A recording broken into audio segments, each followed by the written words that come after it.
2025. Pela primeira vez na história, um técnico europeu comandará a seleção brasileira. Carlo Ancelotti não é apenas um nome novo, é a confissão de que perdemos nossa maior exportação, conhecimento de futebol. Desde o Vanderlei Luxemburgo no Real Madrid em 2004, nenhum brasileiro sequer foi cogitado para dirigir um grande clube europeu. Zero. 2 décadas de apagão total. Hoje, o técnico brasileiro na Europa, inexistente. Mas a Série A está cheia de estrangeiro. Importamos o que não conseguimos mais produzir aqui no Brasil. E a pergunta que fica é: os técnicos brasileiros realmente ficaram para trás? E se sim, quem que é o culpado? O Lucha chegou no Real Madrid como campeão. Palmeiras em 93, 94, 96, o Santos em 2002, 2004, o Corinthians em 98 e 99. 8 títulos em 10 anos antes de pisar no Bernabéu. O Real contratou porque o seu Palmeiras engolia os adversários. Uma posse de bola superior a 70%, pressão alta, um domínio territorial absoluto. E o Florentino Pérez viu nele a solução para comandar Beckham, Zidane, Figo e Ronaldo. Talvez o maior elenco ofensivo da história. E não era coincidência. Nos anos 70, 80 e 90, o mundo vinha ao Brasil estudar. O 4-2-4 do Vicente Feola revolucionou táticas globais. As sobreposições de 70 viraram um manual europeu. Os clubes contratavam comissões técnicas inteiras brasileiras. E o Brasil era a Harvard do futebol. Hoje, mal conseguimos uma vaga na faculdade. Enquanto o Brasil se acomodou, a Europa profissionalizou o seu futebol. A própria fala do Ancelotti é reveladora. O técnico brasileiro ainda é visto na Europa como intuitivo, emotivo e sem método científico. O Guardiola no Manchester City tem 50 analistas trabalhando 24 horas, um departamento de ciência com 15 PhD, enquanto o técnico brasileiro médio tem 2 auxiliares quando tem.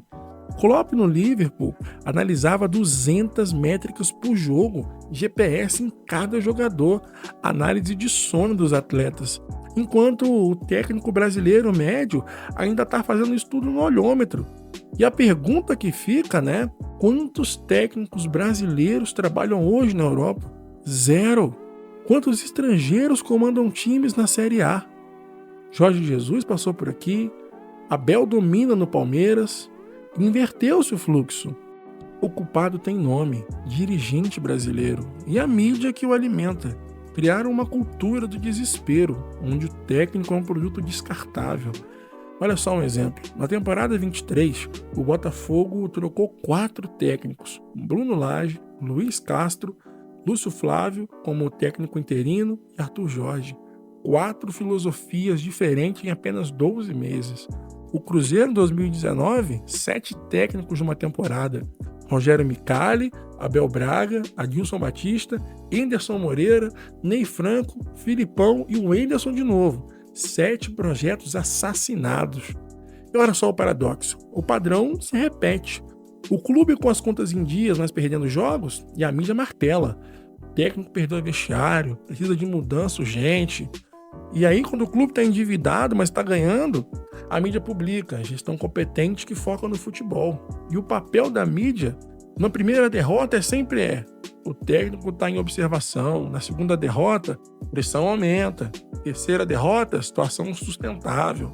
A mídia brasileira criou uma guilhotina de 3 tempos. Na Europa, perder 3 jogos é estatística. No Brasil, é um atestado de óbito profissional. A exceção tem nome, o Abel Ferreira no Palmeiras, contratado em outubro de 2020, ainda está lá. E o resultado, 10 títulos em 4 anos. Libertadores como em 20, 21, Brasileirão em 22, 23, Copa do Brasil em 2020, a Recopa de 22, Paulista em 22, 23. E aqui cabe uma colocação muito importante e justa. O Abel é, sem discussão, o maior técnico da história do Palmeiras. Maior que o Oswaldo Brandão, maior que o Vanderlei Luxemburgo. E por quê? Porque teve tempo. Só não tem Mundial porque o torneio não existe mais no formato antigo. E enquanto outros clubes trocam técnico a cada crise, a Leila Pereira e o Anderson Barros, eles deram estabilidade para o Abel desenvolver a sua filosofia.